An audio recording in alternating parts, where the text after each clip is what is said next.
Hi guys, Paul here. Welcome back to the Anfield View. Hope you're all keeping well.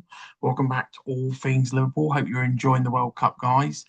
Yeah, there's time to crack on with a new video. As you've seen, I've not posted endless videos over the last week and a half, mainly because there's pretty much nothing going on with Liverpool, bar a few youngsters and youth players.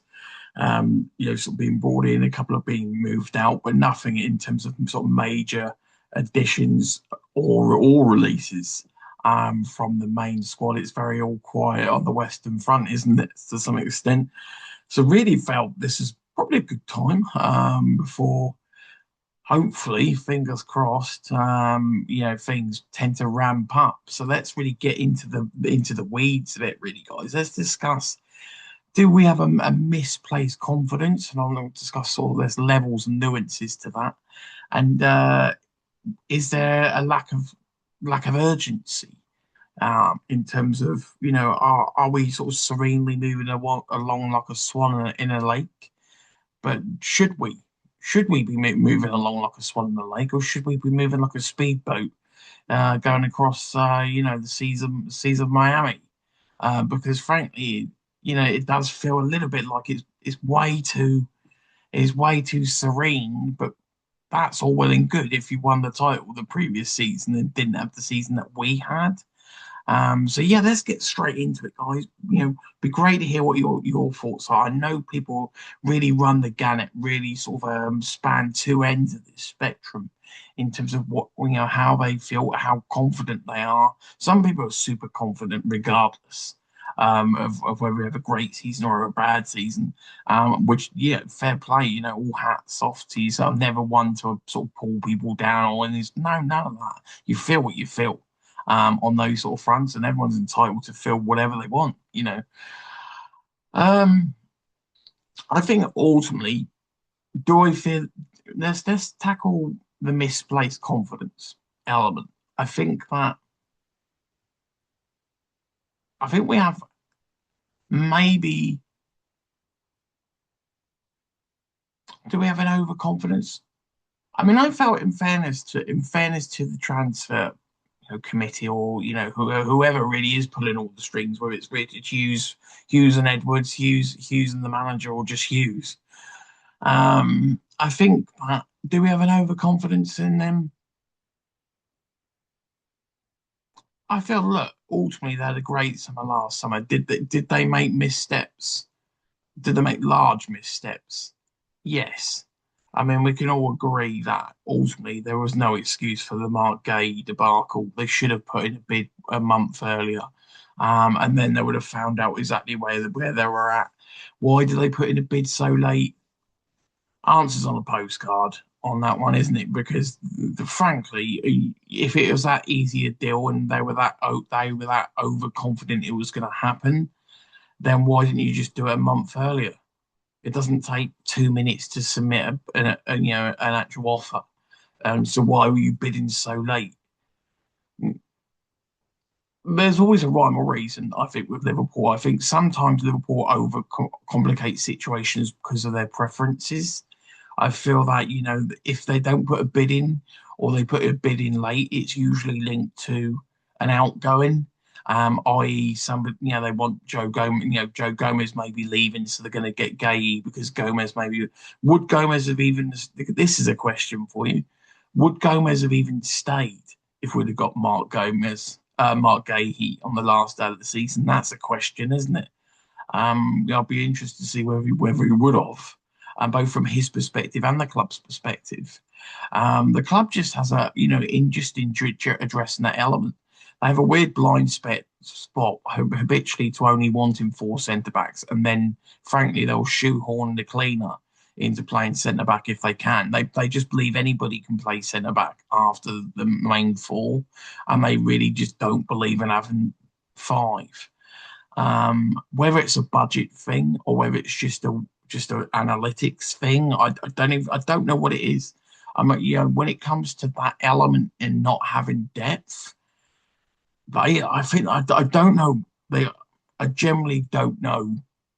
We've had injury crisis after injury crisis at centre back, and we've never got that sort of extra security, and they'll pinpoint to seasons where we've never needed the fifth centre back, and yet you could point to more seasons where we've had an injury problems, and then you could point back and say, yeah, but you can't legislate for injury problems.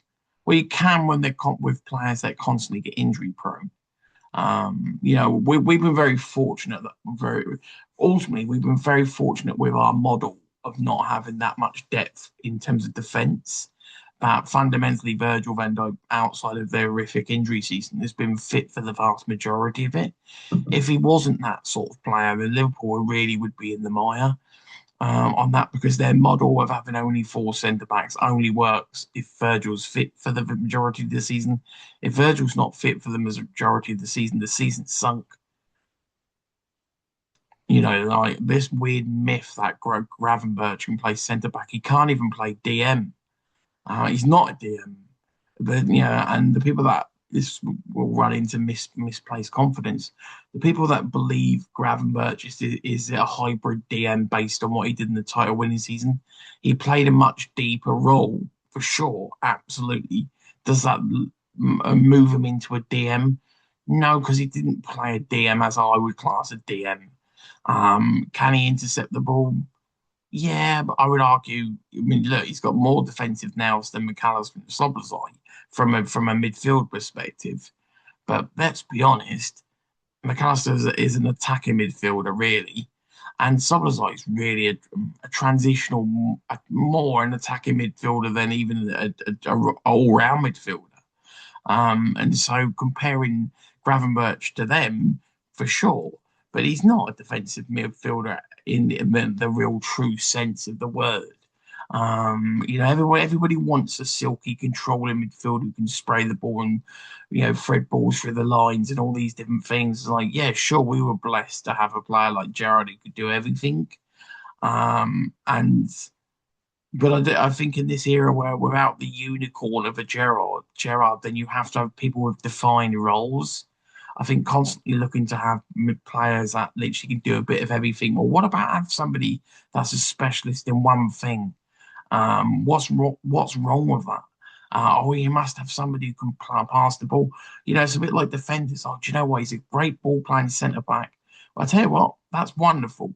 It's only wonderful if you actually have the player alongside him who's an absolute beast at centre back. You will find like the best sort of defensive partnerships always have somebody alongside them that's an absolute beast at actually defending. Silky skills when it comes to football are wonderful, but you still need the other side of the game. And I think Liverpool have just gone way, way too far the other way. I appreciate we're in a different age now where it may not be as easy to find those players, although everyone talks as if finding somebody who can destroy a game is a lot easier than finding who can create. Well, if it's that easy, where's ours? If it's that easy, there'd be more of them in the Premier League. I don't think there is that many. I think there's a real short supply of really great defensive midfielders in the world. If anything, there's an oversupply of creative midfielders because that's sort of an era of which all the youth and players that are coming into the game all want to be one player. It's one of the reasons why there's a shortage of number nines, because everyone's sort of grown up wanted to be Mbappe or wanted to be sort of Messi and Ronaldo off the wings.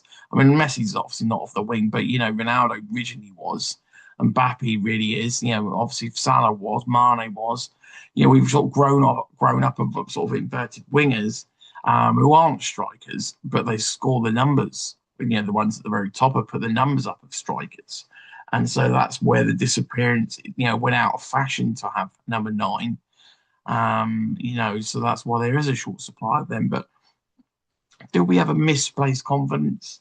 I think, look, ultimately, if you'd have asked any Liverpool fan last summer, were we pleased with the incomings outside of Mark Gay debacle, you would say yes. So I would give him an A, but it doesn't get an A plus because we messed up with Mark Gay. And we did need Mark Gay. We'd have been able to drop Canate.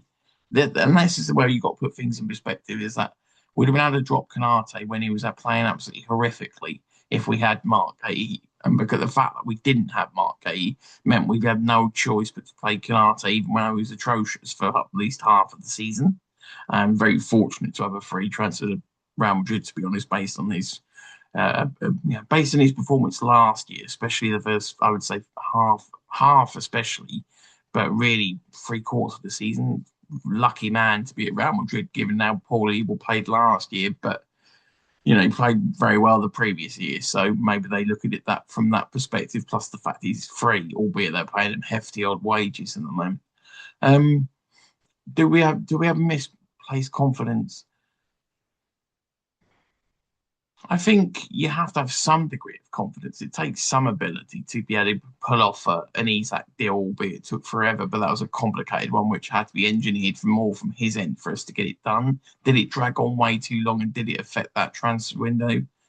Maybe. It complicates things when Liverpool have a structure where they obviously are conscious of how much they want to spend, which requires a lot of outgoings. Um, I mean, it's still a good deal to pull over the line. Isak, I would say that, to the nth degree. I mean, we've all seen the quality over the last year when he's been fit, fully fit for Liverpool. He scored some great goals. And when he's been fully fit for Sweden, he scored some great goals. And so I don't think he's lost anything. You can't pull him down and say he doesn't have the ability. We all know he has the ability. We've seen it in the Premier League. So that doesn't become bad, but he's still a great buy. But ultimately, we do have to find a way to overcome the fitness problem with Isak outside of the unluckiness of the broken leg. The second part is Verts. We never dreamt of it. In a million years we'd get Verts. I think if somebody said we'd have got Verts ahead of Bayern Munich, you wouldn't have believed it. It's not the sort of superstar player that we tend to really be at the front of the queue of. The only one I can even remotely get close to that would have probably been Virgil at centre back. But from an attacking glamour perspective, the only other person would have been Torres. Frankly, Torres was ripping it up for Atletico Madrid, and look, the very fact he's never going to go to Atletico Madrid to Real Madrid made that life a little bit easy. The fact that half the Premier League was stacked with forwards at that point that were at the top of their game made that a little bit easy. The fact that we had Rafa Benitez was a massive pull for us in terms of being able to get someone like Torres over the line in those days. Um, so yeah, I mean, I think you have to say getting Verts and I mean Verts and Isak really are the two, aren't they? Really, I mean, you would expect Liverpool to be able to pull off an Ekateke, and the other deals on a routine basis. So I'm not going to give them over props on doing that, albeit I like Ekateke, but fundamentally, really getting those two superstar players, albeit they didn't necessarily show it Isak through fitness and Verts, just through the whole debacle of where to fit him in the team and struggling in the league and everything that we all know. So I think we have to put a degree of confidence that they can get deals done.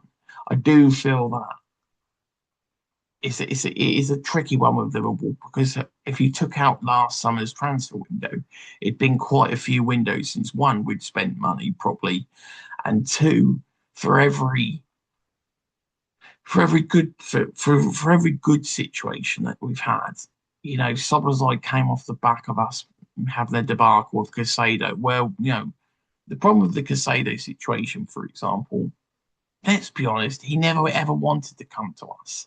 He only ever wanted to go to Chelsea. We bid for a player that never really wanted to come to us. And so, whilst we got a bid accepted, that's wonderful. But he still wanted to go to Chelsea. Felt obligated to Chelsea for the fact they've been in talks for about a year. And so, well, in one hand, I'm glad we put a bid in, but in another hand, it wasn't really that as close as what it sounds because it only needed Chelsea to come back in and match or better it for him to always want to come to us. And so, have we been a little bit silly and done the same mistake with Yandy Amonde when he's in almost a similar position with PSG, where he said for ages that's where he wants to go. In recent times, I'm not talking 10 years ago. I'm talking in the last sort of 3 to 6 months. He said no secret if that's where he wants to play, and so why should we be so surprised? Have we, has the club misplaced their confidence in the talks with agents, or third parties or Leipzig or whoever. Well, it seems so. They seem to be of the belief that there is something there. Um, is there something there? Well, you'd be you'd be silly to actually put a bid in for something that's never ever got a chance of actually going to happen. I mean, that's just, frankly, it's a waste of time. And look, it's a PR disaster because it makes the club look poor. If you bid for somebody that never in a million years wants to come to you, then frankly, it doesn't make us look that great. It doesn't, because it looks like amateur hour. It makes it, it looks like we've been turned away or shunned for another big club, which makes them look great. It doesn't make us look great. It just, like I say, it doesn't look like we've done our research properly. It looks like we've just wasted our time. And have we wasted our time? Well, if Jan Diamandi doesn't come through the door, then we have wasted our time. And this boils down to misplaced confidence in the wrong areas. So moving across from that confidence to the, have we misplaced confidence in our wrong areas? In one hand, you can't argue that Jan Diamandi deserves time spent on him. Have we spent way too much time on him? And should we move quicker? Yes, I do believe we've spent way too much time on Jan Diamandi this summer. Way too much time. Is it because he was our main target? Sure, but there's a point of no return. Ultimately, where at the end of the day, if we can't get him and it's all evident that we can't get him, then you need to move on. This isn't a summer wait. I can see people go, yeah, but if the right person isn't there, then don't waste the money and we can come back down the line. Look, if the right person isn't there, there isn't an option where Liverpool can just go, nah, don't worry, we won't get anybody. Liverpool has a massive deficit of players in the squad, and whilst you can blindly go, it's okay, we won the title like 2 years ago, we're still okay. Right, well, first of all, don't be silly. We had an horrific season last season. Kanate's left, Robertson's left, Salah's left. Yeah, just drink on that one. Diaz is left. God rest his soul, Jota's not with us anymore. That's five crucial players of that squad that won the league. Five crucial players aren't there anymore. You don't need me to tell you how crucial. I mean, without Salah, we don't get a sniff of that title. Without Jota's crucial goals, we don't get a sniff of that. Even Darwin Núñez scored crucial goals. Without Diaz, we don't have a chance to win the title. Without Kanate having the best season probably of his career, we don't win that title.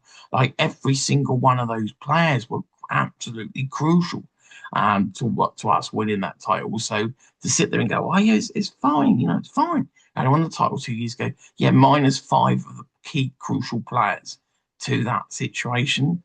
And you couple that with the fact that McAllister is just, look, he may well play well for Argentina, and I called it before the World Cup, saying that he's bound to have a great World Cup, and everyone will think he's suddenly back. No, he's not. The problem is when McAllister isn't going forward. The problem with McAllister is going backwards. I don't care what McAllister does going forward. I know he can play well going forward. What I also know is that he's nowhere to be found when Argentina are on the break because he hasn't got any fitness. He's got no fitness and he's got no speed. And every time they hit Argentina on the break, it's not all on him, but he's just absent, completely absent. Why do you think Egypt had a field day, on the break against Argentina? Because there's literally nobody in midfield that even bothers to help out defence or can help out defence. And that's where we're, like in terms of misplaced confidence. Some people have misplaced confidence believing that 2 years ago, team that won that league, well, can suddenly reappear this year. Don't get me wrong. I'm hopeful that Iriola can get a better tune out of this squad than what Slot did for these reasons. One, we can't be any more unfit than what we were last year. Our training was awful. The over relaxation was just ridiculous. We were so passive in games. Our tactics were wrong. The use of the squad were wrong. And I also think a fresh motivation, a fresh mindset based on the Jota scenario as well, is definitely needed. So I think all of those factors come into play. I think we need, just for no other reason, we do need to put the fear of God up teams. so they put a bit more respect and don't just go gung ho against us. So I do think a little bit more high energy from us can only be a better thing. Look, frankly, we cannot play any worse than last season. That was the worst I've ever seen us play, and so we're starting from a low bar on that front. But they're the reasons I've got confidence. But some people have, for me, only my opinion, I think some people have a misplaced confidence on the hope that we can be where we were at 2 years ago. Look, I hope that Gravenberch can put in a better shift. I don't know who the real Gravenberch really is because I don't. He wants to play more attacking. The club need him to play more defensive. He's not a defensive midfielder. What the hell is Gravenberch? Is the true question. And where does he fit within this team? Like, he played well for Holland. I'm not saying he's a bad player. He's not. He can be a very good player. I just don't know where he's best suited in this Liverpool lineup. This team badly needs a defensive midfielder, yet we've got three midfielders who aren't defensive midfielders. And everybody tries to sort of say it as if like one of them, like two of them definitely aren't. One's is an out-and-out attacking midfielder in McAllister. Szoboszlai really is the same. Just because he can play at right back doesn't mean he's not an attacking midfielder. And really, Ryan Gravenberch, he made no sort of made it no secret. He wants to spend more time attacking. So where the hell's the defense? Where's the defensive midfielder in that sort of cycle? So yes, is there misplaced confidence? I think some people have a misplaced confidence, hoping that we can do what we did 2 years ago when half the team aren't there, and a crucial part of half the team aren't there. You know, Canate in defence, Salah up the top, Jota, Diaz, so many crucial Robertson. So two of your best players, Trent. I forgot, heaven forbid we talk about Trent, but look, if you look at people looking back, we can be there. Trent, right back, always playing, best player creativity. Nobody else has done anything on right back since because Bradley's never been fit. So we've had Trent not there. You've got Canate not there, Robertson not there. Okay, so we're hoping that Xhaka can be amazing, and we're hoping that Kirkes can get even better this year. But we can't say, well, based on 2 years ago, we're going to be, well, on what basis? Well, we haven't seen that yet, so you can't say that bit on the defence. Yeah, sure, you can argue that maybe in the midfield, you're hoping that the midfield can go back to the version that they were. Can they? Can they? Unless Alexis McAllister has the ability to do Benjamin Button or do something that Fabinho couldn't do, which is turn the sands of time back. He's 27. Should he be completely washed and unfit at this point? No. How much of that is down to injuries? How much of that is down to the sort of amount of playing time? Probably both. I'm not saying it's not his fault. I'm just saying that he was never that quick when we got him. So I don't honestly know the situation with McAllister in terms of whether it's a good thing or a bad thing to still have him.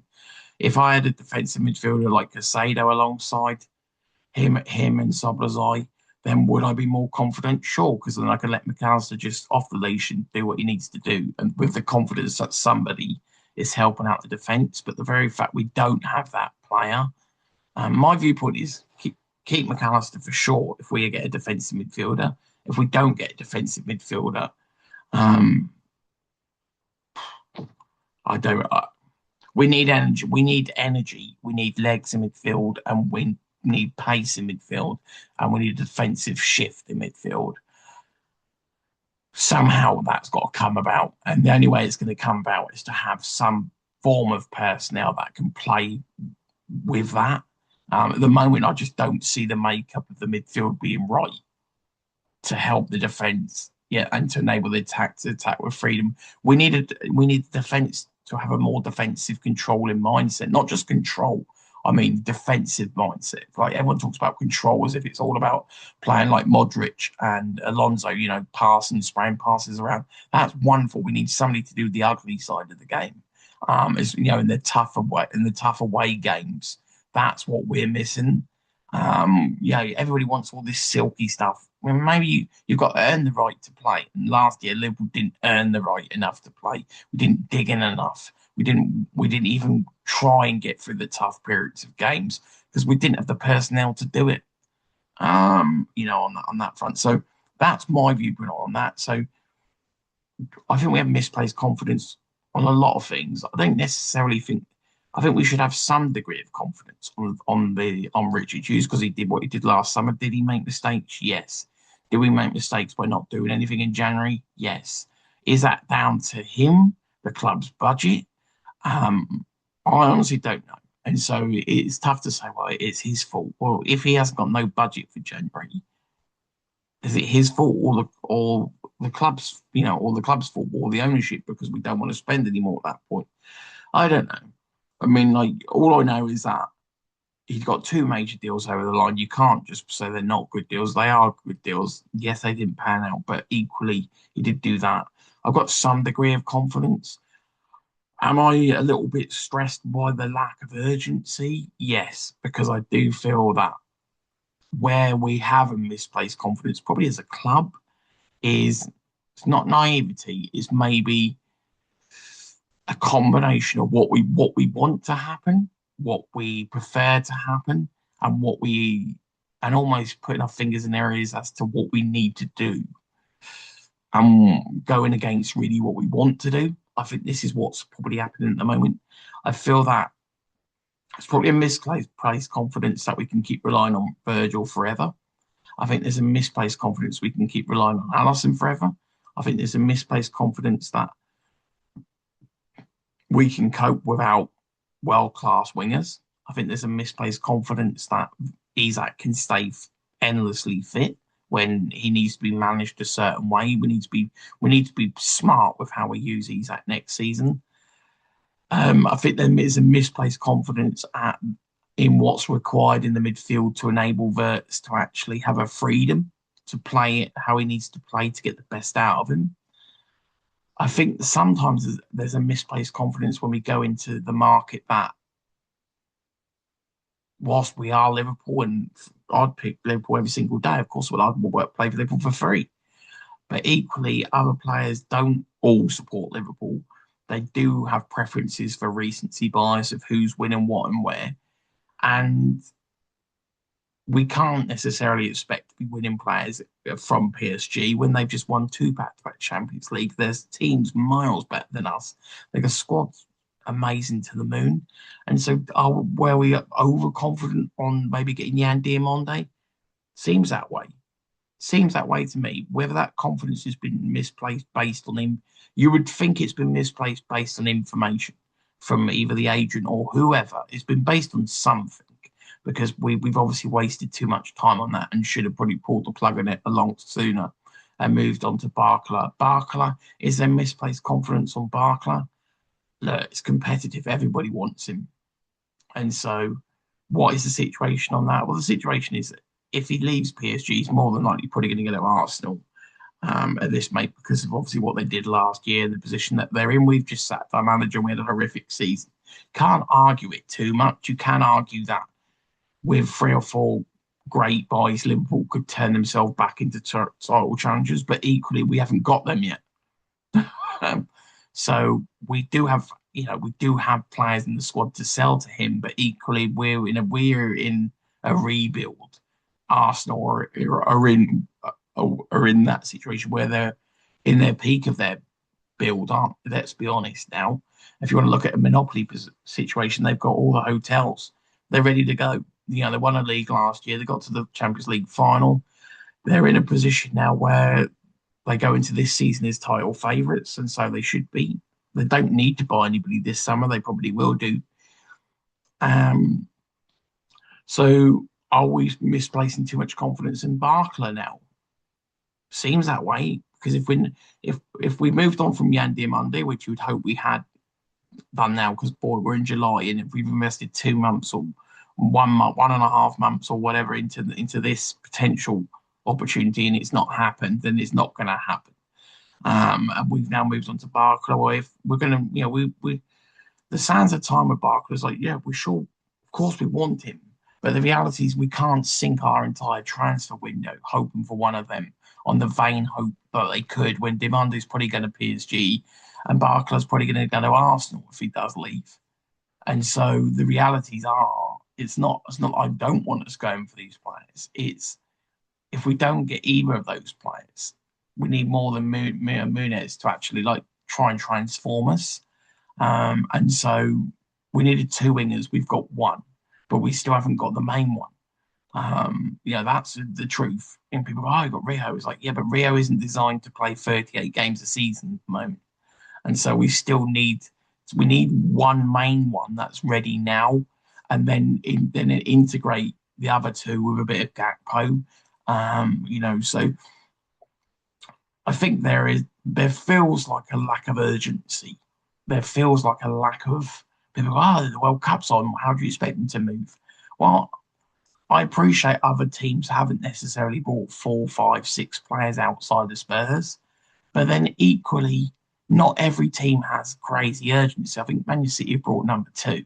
Their main target for the summer was Elliot Anderson. They've got their main target of the summer. People could say, oh, yeah, but we've made two signings. First of all, the one of the signings was made in January. You can't celebrate it as a January sign and a summer sign at the same time. You just can't. I hate that scenario where people go, oh, yeah, but we'll count it as a summer signing to suit. If you're not making any signings in the summer, hardly, we'll count it as a summer signing. But if you're making no summers in January, we'll count it as a January signing. So basically, you're counting it in both windows because it makes us look like we're doing something.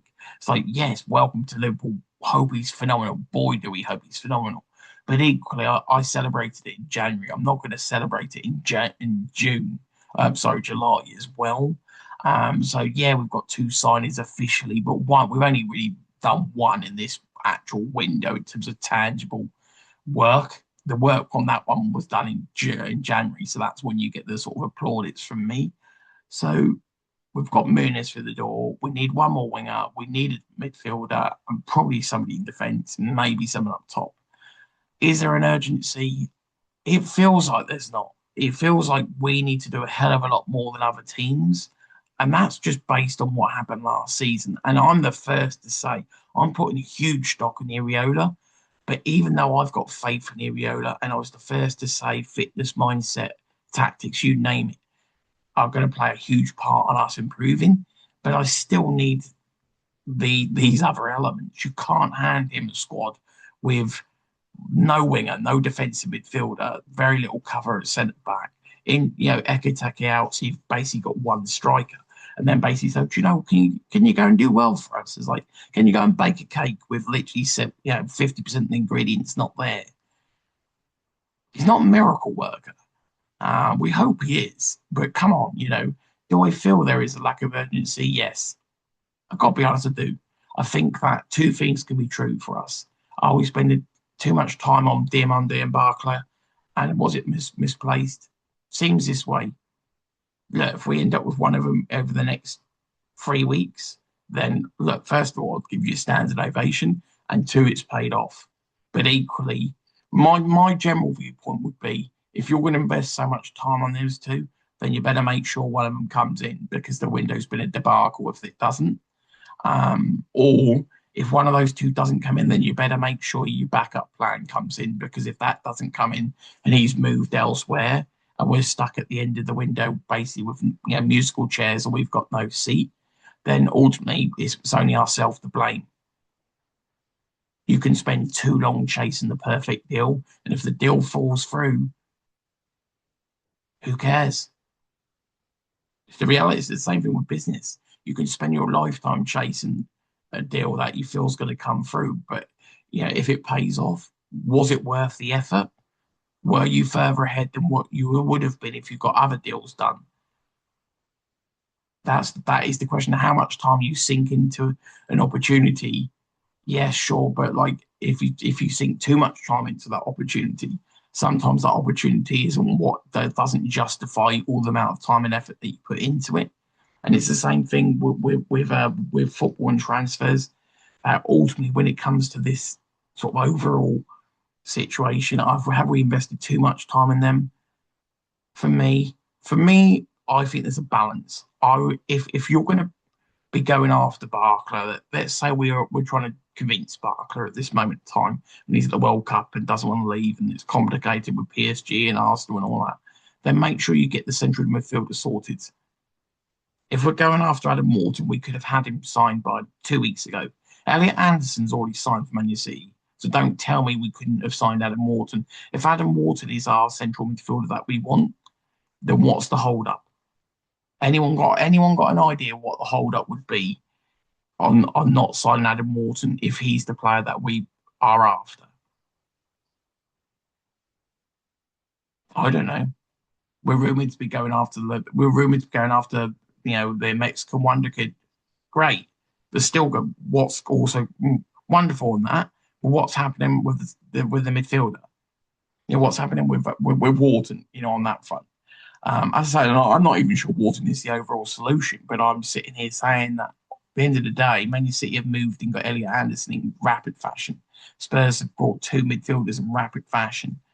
You know, whether we're waiting for Barkler or Diamande or whoever, at the end of the day, there's other things that need to be solved at the same time. And this is the problem with Liverpool: is that are we holding off the midfield buy because of the budget assigned for the winger? And this, are we spending too much time on the winger? And if that doesn't come through, we're then missing out on midfield targets at the same time. And so we come and people go, oh, yeah, Wharton's not left. No, he's not left yet. But are we in a situation where too much of our focus is on one area because that's where the budget's going? And then once we've spent that, we know what we can spend on the midfield. And then obviously, if we're going to get Wharton, then we know what's coming in from a sale of maybe a Jones or McAllister. And this is the complexities of Liverpool spending. People talk about last summer like as if we've got no money. What are you talking about? What are you talking about? We hardly spent for the previous free transfer. Even the club's word is free transfer windows in one. Yes, because we didn't spend any money the previous free transfer windows. If Liverpool spent 60 to 80 million every single transfer window, that would be perfectly normal for who we are and what we want to spend, not what we can spend. Do your maths. 60 to an 80 million transfer window every single window would only be 240 million net. The club spent about 180, 190 million net last summer. I could make the argument we still had 60 million surplus from last summer that we didn't spend, which we were going to buy Mark Gay with. So essentially, we spent half of the Jacquet money with the Mark Gay money. We're still in the Champions League, so we haven't lost that income as well. We've got massive wages off the book, so we've got that income as well. Liverpool have more than enough money to be able to invest. Don't fall for the card that, well, they don't have the money. Don't be so silly. Liverpool offset 250 million of last season's outlay through sales. Come on already. Really? You generally believe that Liverpool don't have the money to be able to put in what they need to do in this transfer window? Then you're a fool, on that front. What we have and what we choose to do are two entirely different things. I convinced Liverpool would ever do a window in terms of 120 million buys like last summer, and we did. What Liverpool choose to do and what they can do are way two different things, and the club will never ever want to be sort of held over a barrel when it comes to investing too much on players. I get that, and I wouldn't expect the club to be any other way. And I respect that sort of professionalism and the ability to try and haggle. But are we spending too long at the moment on misplaced confidence that we can get certain players in? For me, yes.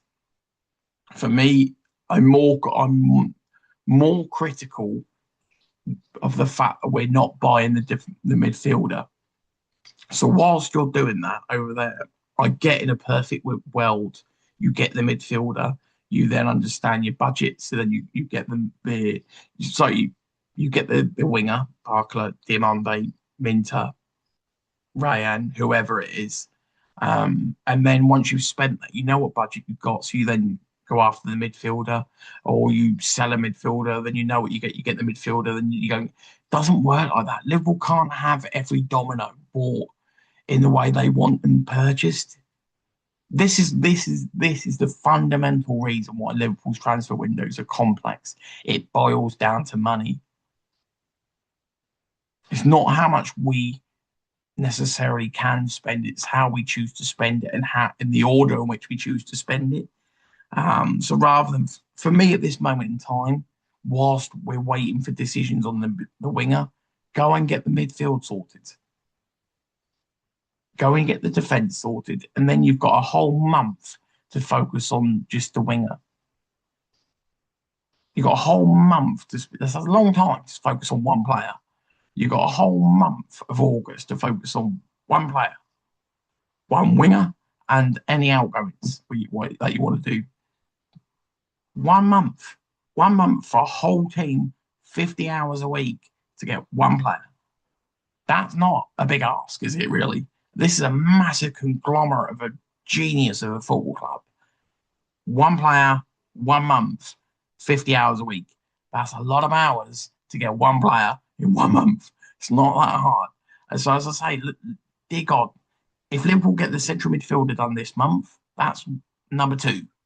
If they get them, then gives me more confidence. That's all I'm asking. All I'm asking this month is get one of the winger or the midfielder. Ideally, get both. That way, we can have both in for the pre-season, and then give Iriola a chance, and we can work on the smaller buys or sales, etc., whatever we're doing on that front. So, I do feel there is a lack of urgency. I do feel we're spending too much time, not necessarily on the wrong people, but on players that really aren't coming to us. I think there's about a 15% chance Barkla comes to us, regardless of what anyone says. I'm not saying he doesn't necessarily like us. I'm saying that we've got as much chance of him coming to us. Not as I think that there's a 70% chance he stays at PSG this year. There's a 20% chance he ends up at Arsenal and a 10% chance he ends up at us. That's the way I look at Barkla. I look at Yan Diamondo. I think there's a 75% chance he ends up at PSG. I think there's a 25% chance PSG buy him and he's loaned back to Leipzig for a cheaper fee because they get him for another year, on that sort of situation. So I think you're looking at Minter, Rayan. For me, this is what I would do. I would go and buy the young winger for Egypt. It's been amazing. The ones that's come off the bench a few times. And I know, dear God, we all remember buying El Hadji Diouf. Sorry, should never mention that. One of the worst buys, based on World Cup performances ever. I get it. We've all lived through that and we've all been burnt. But my viewpoint is go and buy the young Egypt winger. I think he's at Real Oviedo. He's worth about 5 to 10 million. Go and snap him up. He's bound to want to come to play for us after, with his hero being Salah. I'm sure Salah can help us on that. I would go and buy him for 10 million. It'd be great to hear your thoughts. Would you? I don't know if you guys have seen the young, is it Hassan? The young winger that's come on a few times for Egypt. I think he's been an amazing setup of the goal the other day against Argentina. Great play, great awareness, great speed. Good bit of step over and skill as well. So for me, I think he'd be a great buy. I would go and buy him, and I would go and buy Rayan or Minter. And then that for me would then leave you with Rio Munez, the young Egypt winger who can obviously be eased in like Rio, and then also somebody who's more sort of proven as well. So I think that's what I would do personally. I think that we all want Barkla. I mean, for me, I've made no secret that Barkla was my number one. If it's not going to happen, pull the plug now and go and get two options. So a proven winger, Rayan, Minter for me, one of those two, and go and get Hassan from Egypt, the youngster was like 18, 19, to put 10 million, 15 million down for him. I think that it will pay off. It'd be great to hear your thoughts, on that, guys. I just think that's shrewd. Give us more depth. It'd give us another winger with massive potential. For me, he's been one of the standouts. I mean, obviously everyone's raiding Morocco like crazy, with the midfielders and stuff. But that's what I would do. Do I think that we are misplacing confidence? I'll give the transfer committee a bit more time. Do I feel we made a lot of missteps last summer? Yes. Do I feel we oversold players? Yes. Do I feel that we should have done something in January? Yes. Did we make mistakes with Gay? Yes. Did we sell way too many players last summer? Yes. Ultimately, the problem with Liverpool is that we were never going to spend 400 million and not try and recoup those. We just aren't that club. And so, do I feel that we should have sold? Was the sales the problem or who we sold? For me, it was always a case that Gakpo had to be the one that was sold. It's not revisionistic. Selling Diaz when you could have sold Gakpo was the play. It wasn't necessarily doing the sale. That was the play. And look, ultimately, we could have put Diaz in a better contract. We chose not to. And it did backfire on us. I think the boys it look even worse for the moment now when we can't find a winger. So it's not so much just how many we sold, it's who we sold last summer as well. But there's a degree of confidence. That degree of confidence is based on the ability to attract diverts and the ability to bring Isak in. It is eroded by the fact that we messed up Gay, didn't do anything in January. And this first part of the window hasn't exactly done much to really rebuild it. I'm pleased with the Minners buy, absolutely. It hasn't restored my confidence. It's just stopped me from having a complete panic attack on that front. I feel much better if we at least buy the midfielder whilst we're trying to hunt down this winger. That's my only thing. It's my only thing. If you're going to invest so much time in your window on one area, then at least you've got 40, 50 hours a week. Get the midfielder done while you're waiting to get the winger, please. It's really just not that hard. I'm not saying deals are simple. I'm just saying it really. Look, Man United went and got Elliot Anderson, who's in the middle of a World Cup.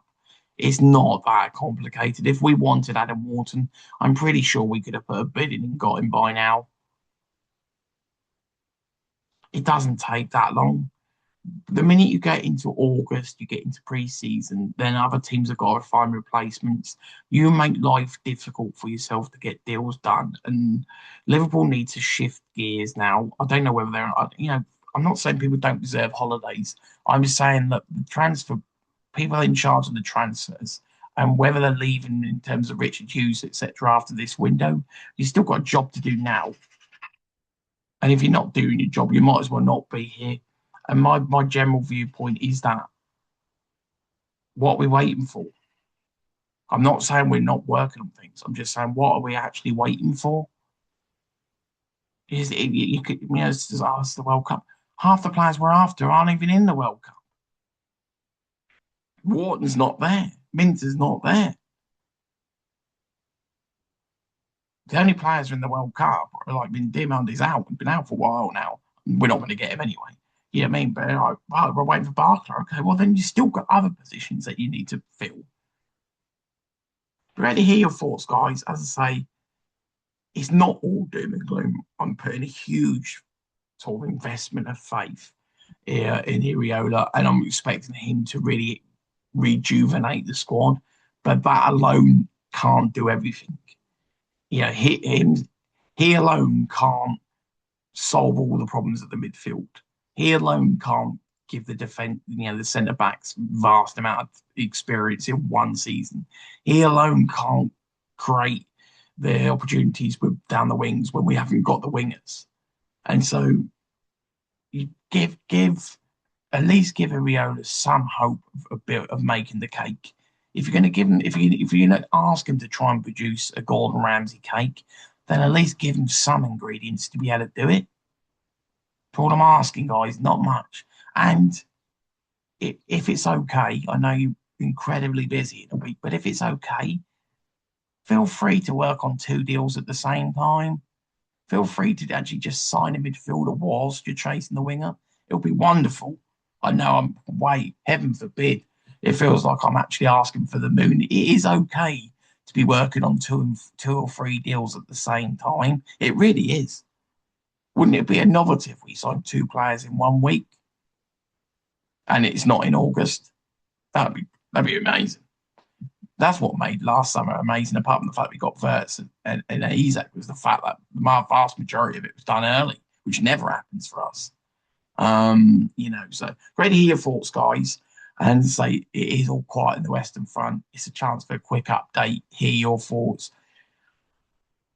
I think we all would feel much better if there was a degree of urgency. Some people just go, well, it's the World Cup, nothing's happening. Well, there is the World Cup and there is plenty happening.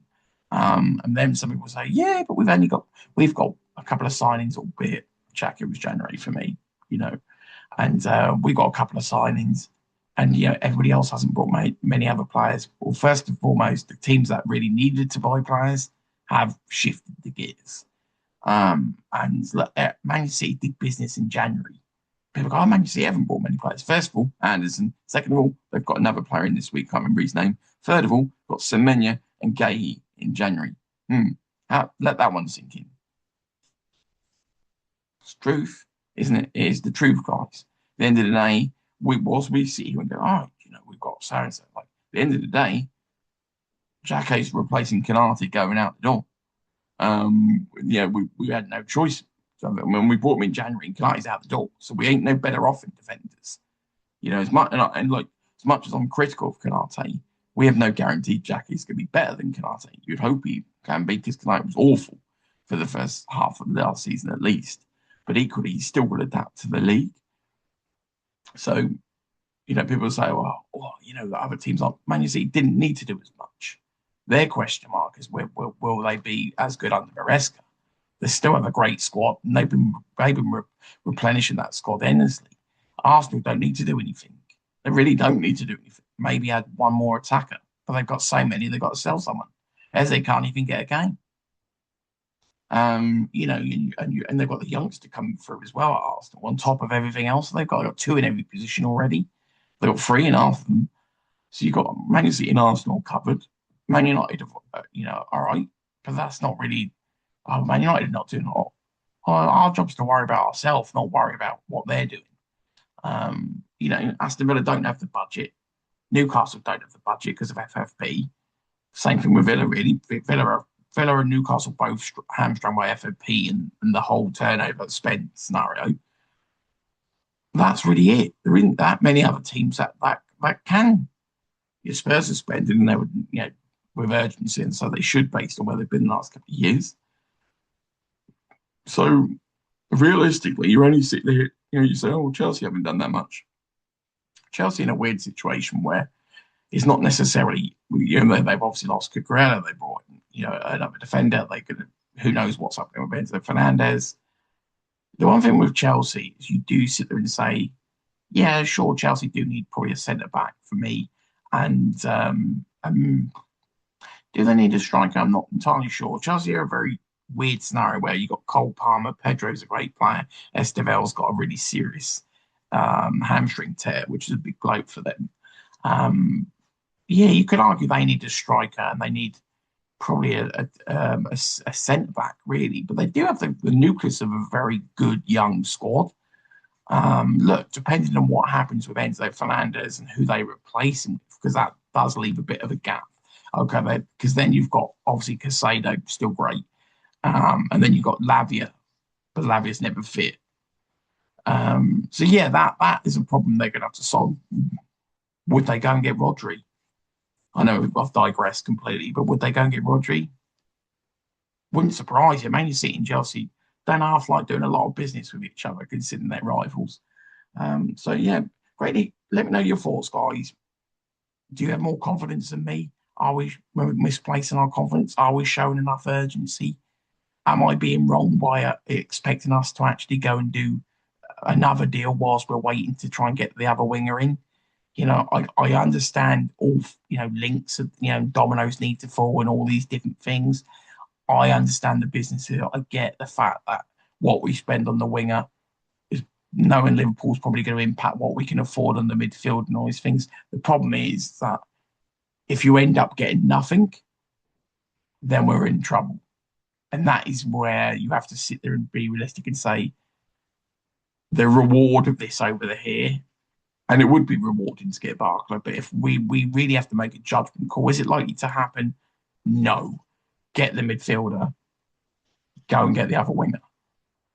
You have to just, for me, the only way you can actually square this circle a little bit is get the midfielder sorted now.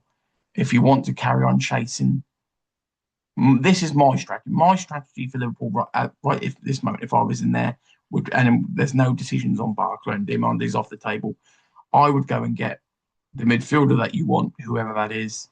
I would then go and get the young winger from Egypt for 10 million. That way, you've got two wingers in, you've got a bit of depth, you've got the midfielder sorted. I would then start looking at whatever we were planning to do with maybe a bit of backup in defence. And then I would leave it to maybe the end of July on the winger. If you want to really ride the Barkley train right to the end of the line. And if it's not in by then, you pull the plug and you go after another one. And people could sit here and say, yeah, but you're spending money that you could spend the following window. Likelihood it won't be spent in January because that player won't move in January. And the likelihood is we'll be sitting here next summer with not much more depth in the market as it is. And probably even more clubs going after that player as well. So we've got no really more chance of getting Barkley next summer than what we have this summer. And as I say, I've already run through what my thought sort of chances of us getting him. I think get the midfielder now. Go and get the Hassan winger for 10 million from Egypt. I think you played amazing. Then you spend your next month and a half. But I would say invest 3 more weeks if you really are sort of set on putting the whole house on one player.